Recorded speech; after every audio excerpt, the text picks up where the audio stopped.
driving Junkyard Dog and a couple of the boys, and we were smoking cigarettes rolled in cocaine, to stay awake because that territory you're putting a lot of miles on.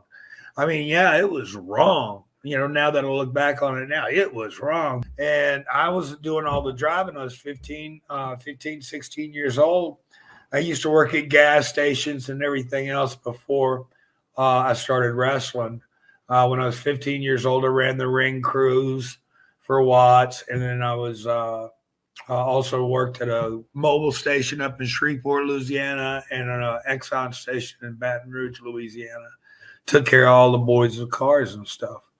Well, anyway, so I've had friendships, but we're driving down the road. We're putting on 2,500, 3,000 miles a week, and on days where I wasn't working at the gas station, I could make money picking up, driving Dog and some of the boys or whatever, that brown Mercedes going down the road. Yeah. Well, start getting tired. You do whatever you can to stay up, whether it's those trucker pills they used to sell or what have you, drinking Mountain Dew, Jolt Cola, whatever you got to do, strong coffee.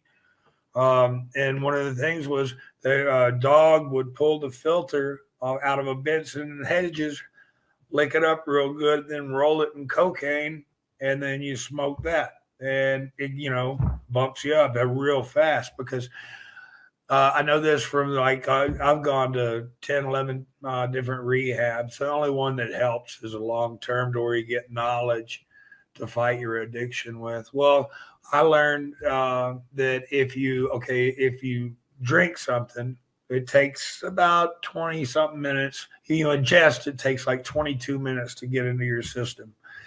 If you smoke it, it takes, if you snort it, it takes 7 minutes. And then if you smoke it, it takes 7 seconds to hit your system with that boom, that big pow all at once. So I guess, that's what we were doing. But I mean, driving down the road, I'd be driving and Jack Howe, the referee, was bad about this and come through a big construction site. And if he was sitting in the back seat, he'd clamp his hand over my mouth. This was ribs back then. He'd clamp his hand over my mouth and hold a bottle of Rush under my nose.